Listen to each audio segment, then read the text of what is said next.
Hey builders, Brick Ready up here.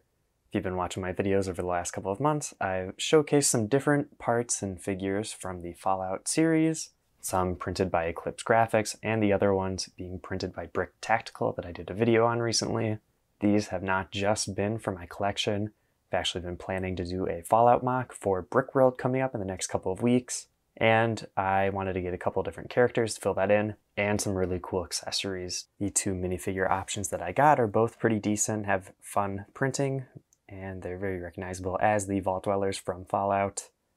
But the Eclipse Graphics torso didn't have arm printing, so to make my perfect Vault Dweller for this MOC, I'm choosing to put the Brick Tactical arms on that Eclipse Graphics torso.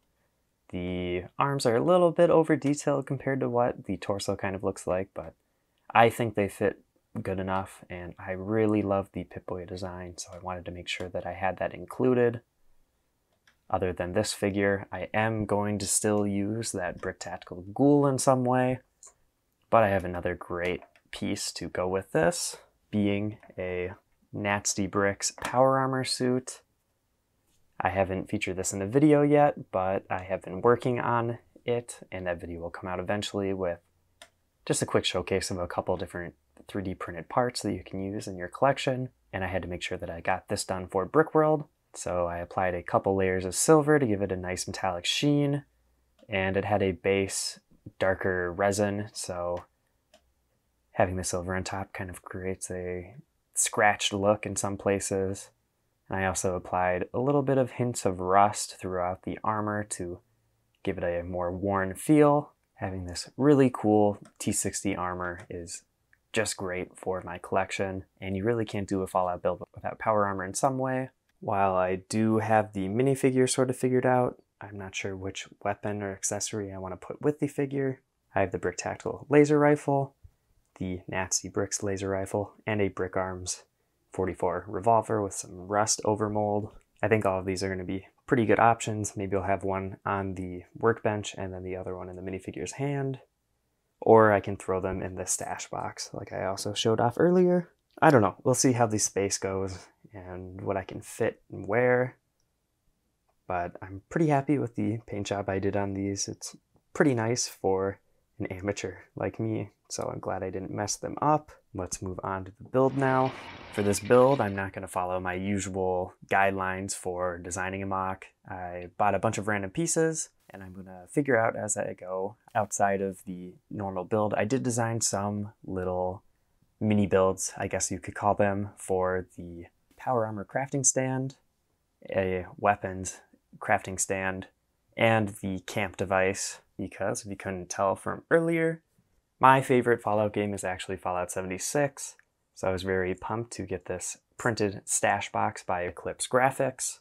This is going to be a perfect little set piece for the camp that I'm going to be doing. Most people, when they do a Fallout build, might do the Red Rocket gas station or any other specific location from a game. I thought it would be fun and unique to just freehand a bit. I was bummed I wasn't able to get a 76 jumpsuit that Eclipse Graphics made, but this 42 one, which doesn't match a game vault number, is going to work out pretty well to be a generic suit and character. In addition to the custom figures and accessories, I also got one of these Citizen Brick Rust tile packs, and I think these might be helpful to add some fun designs and texture to an otherwise gray build. I'm submitting this build under the vignette category for Brickworld, so it's going to have to be smaller than a base plate. I've not gotten my pick-a-brick order yet, but I did get the one from Bricklink, which had a lot of the parts I was planning on using for the overall shape. And you can see right here that I just have a nice little bit of scenery with some dark tan representing that dead earth, basically. I'm missing a couple of different parts to fully complete this, but I do think I need to make it a little bit wider since there isn't a whole lot of surface area in the middle there to work with.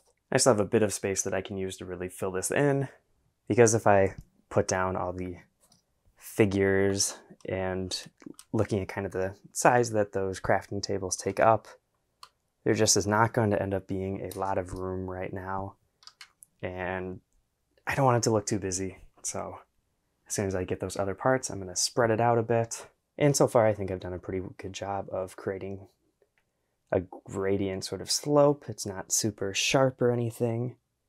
And I do really enjoy the organic shape overall of this like little island of land.